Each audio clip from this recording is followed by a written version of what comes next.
Hello friends, निर्मित classes में आपका स्वागत है। आज हम आपके लिए लाए हैं रेलवे एनटीपीसी के पिछले साल में पूछे गए कुछ क्वेश्चंस को। क्योंकि आप जानते हैं कि रेलवे जो है अपना प्रीवियस ईयर का क्वेश्चंस जो है रिपीट करता है, इसलिए अगर आप प्रीवियस ईयर का क्वेश्चंस पढ़ लेते हैं सारा, तो आपका लगभग 60% जीके कंप्लीट हो जाएगा। इसलिए प्रीवियस ईयर पढ़ना बहुत ही ज़रूरी होता है। तो यहाँ पे मैं आप सभी के लिए प्रीवियस ईयर का क्वेश्चंस लाते रहता हूँ रेलवे एनटीपीसी का, तो इसको आप ज़रूर से ज़रूर देखिए। तो आज भी मैं आपके लिए लाया हूँ। देखिए, ये जो क्वेश्चंस है ये है आरआरबी महेंद्र घाट 1995 में पूछा गया ये क्वेश्चंस है। ठीक है, तो चलिए देखते हैं क्या क्या क्वेश्चंस पूछा गया है। आप क्वेश्चंस को साथ में याद भी करते चलिए ताकि आपको पूरी अच्छी तरह से जीके कंप्लीट हो जाए। तो फर्स्ट क्वेश्चन है कि शरदीय ओलंपिक खेल कब आरंभ हुआ था? तो याद रखना है कि 1924 में आरंभ हुआ था। ठीक है, नेक्स्ट क्वेश्चन है कि डबल फॉल्ट शब्द का संबंध किस खेल से है? तो याद रखना है कि टेनिस से। टेनिस से है डबल फॉल्ट शब्द खेल का संबंध। चलिए नेक्स्ट क्वेश्चन की तरफ बढ़ते हैं। नेक्स्ट क्वेश्चन है कि अंतर्राष्ट्रीय एटॉमिक एनर्जी एजेंसी का मुख्यालय कहाँ है? तो याद रखना है कि वियना में स्थित है अंतर्राष्ट्रीय एटॉमिक एनर्जी एजेंसी का मुख्यालय। नेक्स्ट क्वेश्चन है कि पौधे द्वारा नाइट्रोजन का प्रयोग किस रूप में करते हैं? तो नाइट्रेट के रूप में। याद रखना है कि पौधे जो नाइट्रोजन का यूज करते हैं वो किस फॉर्म में करते हैं या किस रूप में? नाइट्रेट के रूप में करते हैं।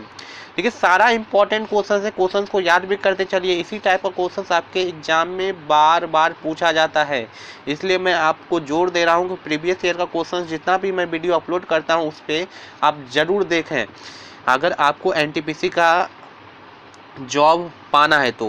नेक्स्ट क्वेश्चन है कि हृदय रोगों का मुख्य कारण क्या है? तो याद रखना है कोलेस्ट्रॉल। कोलेस्ट्रॉल के कारण ही हृदय रोग ज़्यादा होते हैं। ठीक है, नेक्स्ट क्वेश्चन है कि अम्ल अग्नेय सेल में किसका प्रतिशत सबसे अधिक होता है? तो याद रखना जो अम्ल अग्नेय सेल होते हैं उसमें सिलिका का प्रतिशत सबसे अधिक होता है। नेक्स्ट क्वेश्चन है कि संसार की सबसे बड़ी खाड़ी, बहुत इंपॉर्टेंट क्वेश्चन याद रखना है, मैक्सिको की खाड़ी जो है संसार की सबसे बड़ी खाड़ी है। नेक्स्ट क्वेश्चन है कि कांगो नदी की घाटी कितनी लंबी है? याद रखना है 4667 किलोमीटर लंबी है कांगो नदी की घाटी। नेक्स्ट क्वेश्चन है पृथ्वी की सबसे भीतरी परत को क्या कहते हैं? क्रोड कहते हैं। देखिए, इसी टाइप का क्वेश्चन पूछा जाता है, फटाफट याद करते चलिए। नेक्स्ट क्वेश्चन, भारत कितने ईस्वी में संयुक्त राष्ट्र संघ यानी कि यूनाइटेड नेशंस ऑर्गेनाइजेशंस का सदस्य बना था? याद रखना 1945 ईस्वी में भारत जो है यूएनओ का सदस्य बना था। नेक्स्ट क्वेश्चन है कि पंचायती राज किस सिद्धांत पर आधारित है? तो याद रखना कि पंचायती राज जो है वो लोकतांत्रिक विकेंद्रीकरण के सिद्धांत पर आधारित है। नेक्स्ट क्वेश्चन है कि द्वितीय सिख युद्ध किसके काल में हुआ था या समय में हुआ था? याद रखना कि द्वितीय सिख युद्ध जो हुआ था वो लॉर्ड डलहौजी के समय में हुआ था। नेक्स्ट क्वेश्चन है कि ईस्ट इंडिया कंपनी की स्थापना कब हुई? तो याद रखना कि 1600 ईस्वी में जो है ईस्ट इंडिया कंपनी की स्थापना हुई थी। देखिए, इसी टाइप का क्वेश्चन है, देखिए याद करते चलिए। सारा प्रीवियस ईयर का क्वेश्चन मैं बता रहा हूँ, आप बुक उल्टा के देख लीजिएगा। ये सब क्वेश्चन आपके प्रीवियस ईयर में आ चुका है, इसलिए मैं डेट भी आपको मेंशन कर देता हूँ। उसके बाद है कि भारत का प्रत्येक नागरिक भ्रष्ट, ये कथन किसका है? लॉर्ड कार्नवालिस का, जो कि बहुत ही घटिया कथन है। ठीक है, चलिए नेक्स्ट क्वेश्चन, प्राचीन भारत में नौसेना का सर्वप्रथम प्रयोग किसने किया था? तो चोल ने। याद रखना कि चोल ने जो है प्राचीन भारत में नौसेना का सर्वप्रथम प्रयोग किया था। उसके बाद है प्रोटीन एक क्या है? तो याद रखना प्रोटीन एक जो है पॉलीपेप्टाइड्स है। ठीक है, चलिए नेक्स्ट अब चलते हैं। ये आरआरबी भुवनेश्वर 1996 का क्वेश्चन पूछा गया, आप देखते हैं इसमें कौन कौन सा क्वेश्चन आया था। तो क्वेश्चन है पहला कि शीशे का सिक्का किसके राजकाल में गढ़े गए थे या चलाए गए थे? तो याद रखना कि शीशे का जो सिक्का है वो सातवाहन राजवंश में चलाए गए थे। यहाँ देखिए, यहाँ शीशे 100 है और यहाँ भी है क्या? सातवाहन 100। तो इससे भी आप रिलेट करके याद रख सकते हैं, शीशे का सिक्का सातवाहन वंश में चलाए गए थे। उसके बाद है कि समुद्रगुप्त के इलाहाबाद स्तंभ को किसके द्वारा लिखा गया? हरिसेन ने लिखा था। याद रखना कि हरिसेन ने जो है समुद्रगुप्त के इलाहाबाद स्तंभ को लिखा था। उसके बाद है बच्चा मनुष्य का पिता होता है, यह बात किसने कहा था? तो याद रखना है ये कथन जो है वर्ड्सवर्थ का है। नेक्स्ट क्वेश्चन, भारत में दलहीन जनतंत्र की वकालत सबसे पहले किसने की? या किसने इसकी राय दी? तो याद रखना है एम.एन. राय। एम.एन. राय ने ये सबसे पहले वकालत की थी कि भारत में क्या होना चाहिए, दलहीन जनतंत्र होना चाहिए। नेक्स्ट क्वेश्चन है कि मतदाताओं को परिचय पत्र प्रदान करने की व्यवस्था किस चुनाव कानून के संशोधन में किया गया? तो याद रखना है कि 1975 में एक चुनाव कानून संशोधन हुआ था, उसी में मतदाताओं को जो है परिचय पत्र प्रदान करने की व्यवस्था की गई। नेक्स्ट क्वेश्चन है कि संविधान के संशोधन में किसका किसका अधिकार बराबर होता है? तो याद रखना है कि राज्यसभा और लोकसभा दोनों का अधिकार जो है बराबर होता है संविधान के संशोधन करने में। उसके बाद है स्टेट ड्यूटी। स्टेट ड्यूटी एक प्रकार का क्या है? तो याद रखना कि ये एक प्रकार का राज्य कर होता है, ठीक है।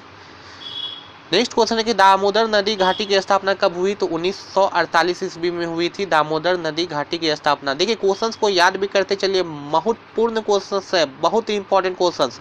इसी टाइप का क्वेश्चंस हर बार एग्जाम में आता है। किस महाद्वीप में एक भी ज्वालामुखी नहीं है? ऑस्ट्रेलिया महाद्वीप में। ऑस्ट्रेलिया महाद्वीप में एक भी ज्वालामुखी नहीं है।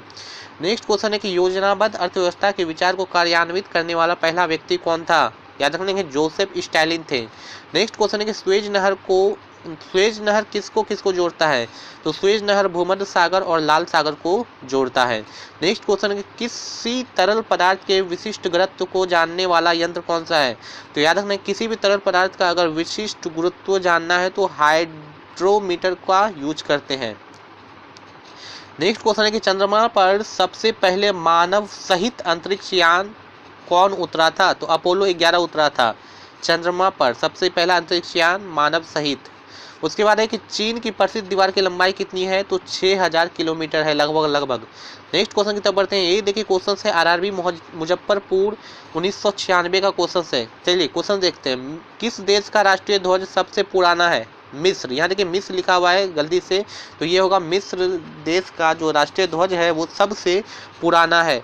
गैल्वेनाइज करने के लिए लोहे पर किस धातु की परत चढ़ाई जाती है? जस्ता धातु की परत चढ़ाई जाती है लोहे पर गैल्वेनाइज करने के लिए। उसके बाद है ये जो है आपका डीगो गार्मिया, ये किस महासागर का द्वीप है? तो याद रखना है कि डीगो गार्मिया जो है हिंद महासागर का क्या है? द्वीप है। नेक्स्ट क्वेश्चन कि सार्क सम्मेलन किसके उद्देश्य से आरंभ किया गया था या किस उद्देश्य से आरंभ किया गया था? तो याद रखना है कि सार्क सम्मेलन जो है ये क्षेत्रीय सहयोग को बढ़ाने के उद्देश्य से ही ये आरंभ किया गया था। नेक्स्ट क्वेश्चन है कि UNHCR ये संस्थान किससे संबंधित है? तो याद रखना है शरणार्थियों से संबंधित है UNHCR संस्था। उसके बाद है कि कावेरी जल विवाद किस किस राज्य के बीच में है? तो याद रखना तमिलनाडु और कर्नाटक के बीच में कावेरी जल विवाद चलता है। उसके बाद है कि अंतर्राष्ट्रीय कोर्ट ऑफ जस्टिस का प्रथम भारतीय न्यायाधीश कौन थे? तो याद रखना कि अंतर्राष्ट्रीय कोर्ट ऑफ जस्टिस में जो प्रथम भारतीय न्यायाधीश थे वो थे नागेंद्र सिंह। नेक्स्ट क्वेश्चन है कि कुतुब मीनार का निर्माण किसने पूरा करवाया? तो याद रखना कुतुब मीनार का निर्माण जो है इल्तुतमिश ने पूरा करवाया। जबकि आप जानते हैं कुतुब मीनार की शुरुआत किसके शासनकाल में हुई थी? तो कुतुबुद्दीन ऐबक के शासनकाल में हुई थी। शुरुआत उसके शासनकाल में हुई लेकिन पूरा किसके शासनकाल में हुआ? इल्तुतमिश के शासनकाल में। नेक्स्ट क्वेश्चन है कि इक्तादारी व्यवस्था की शुरुआत किसने किया था? तो याद रखना इक्तादारी व्यवस्था की शुरुआत जो है इल्तुतमिश ने किया था। देखिए यहाँ पे ई लिखा है और यहाँ भी इसके नाम में भी ई है, तो इससे रिलेट करके आप याद रख सकते हैं इक्तादारी इल्तुतमिश। नेक्स्ट क्वेश्चन है अंत्योदय का विचार किसने दिया? तो याद रखना अंत्योदय का विचार जो है ये जयप्रकाश नारायण ने दिया था। नेक्स्ट क्वेश्चन है कि भारतीय प्रशासनिक सेवा किसके शासन में प्रारंभ हुई थी? याद रखना है लॉर्ड कार्नवालिस, इनके शासनकाल में जो है भारतीय प्रशासनिक सेवा आरंभ हुई थी। नेक्स्ट क्वेश्चन है कि नेपोलियन बोनापार्ट कहाँ का निवासी है? फ्रांस का निवासी है। नेक्स्ट क्वेश्चन है कि अंत्योदय कार्यक्रम का मुख्य उद्देश्य क्या है? याद रखना कि अंत्योदय कार्यक्रम का मुख्य उद्देश्य जो है वो अत्यधिक गरीबों का विकास करना है। नेक्स्ट क्वेश्चन है हेमावती किसकी सहायक नदी है? तो कावेरी की सहायक नदी है। उसके बाद है होंगेन कॉल झरना किस नदी पर स्थित है? तो कावेरी नदी पर स्थित है। चलिए अब देखते हैं आरआरबी मुंबई 1996 का पूछा गया क्वेश्चन है कि वास्को डी गामा जो है 1498 में कहाँ पहुंचे थे? तो कालीकट बंदरगाह में पहुंचे थे भारत में। उसके बाद है बांग्लादेश ने स्वतंत्रता कब हासिल किया? तो 1971 तो सभी को याद होगा, लेकिन याद रखना है कि 16 दिसंबर 1971 को। नेक्स्ट क्वेश्चन है कि पृथ्वी का दक्षिणी ध्रुव किस भूखंड में स्थित है? तो अंटार्कटिका। अंटार्कटिका भूखंड में जो आपका पृथ्वी का दक्षिणी ध्रुव स्थित है। उसके बाद क्वेश्चन है कि सबसे छोटा दिन कब कब होता है? तो याद रखना कि सबसे छोटा दिन 22 दिसंबर को होता है उत्तरी गोलार्ध में और 21 जून को होता है दक्षिणी गोलार्ध में। चलिए नेक्स्ट क्वेश्चन की तरफ चलते हैं। महानदी किस में गिरती है? तो बंगाल की खाड़ी में गिरती है महानदी। उसके बाद है होम्योपैथी का जन्म कहाँ हुआ था? तो जर्मनी में। होम्योपैथी का जन्म जो है वो जर्मनी में हुआ था। बटरफ्लाई शब्द का संबंध किससे है? तो तैराकी से। बटरफ्लाई शब्द का संबंध जो है वो तैराकी से है। लिबर्टी की प्रतिमा किसके निकट स्थित है? तो न्यूयॉर्क नगर के निकट स्थित है लिबर्टी की प्रतिमा। राष्ट्रीय युवा दिवस कब मनाया जाता है? तो 12 जनवरी को जो है राष्ट्रीय युवा दिवस मनाया जाता है। क्रिकेट खेल में पॉप किंग क्रिच की माप कितनी होती है? तो 4 फुट होती है। उसके बाद रेबीज के इलाज की खोज किसने की? तो रेबीज के इलाज की खोज लुईस पाश्चर ने की। नेक्स्ट क्वेश्चन है कि जल की कठोरता किसके उपस्थिति के कारण होती है? तो मैग्नीशियम बाइकार्बोनेट की उपस्थिति के कारण जो है जल की कठोरता होती है। उसके बाद है गन धातु या जिसको बेल मेटल भी बोलते हैं, वो तांबा, जस्ता और टीन का क्या है? तो वो मिश्र धातु है। यानी कि गन धातु और बेल मेटल जो है वो मिश्र धातु है। किसका किसका? तांबा, जस्ता और टीन से मिला हुआ मिश्र धातु। नेक्स्ट क्वेश्चन है कि किसके कारण जो है सूखा बालू चमकीला तथा गीला बालू धूतिहीन दिखाई देता है? तो परावर्तन के कारण। परावर्तन के कारण ही जो है सूखा बालू आपका चमकीला दिखाई देगा और गीला बालू जो है वो धूतिहीन दिखाई देगा। उसके बाद पृथ्वी की अपेक्षा चंद्रमा का द्रव्यमान कितना होता है? 1/81 होता है। ठीक है, चंद्रमा का द्रव्यमान 1/81 होता है। किसका? पृथ्वी की अपेक्षा।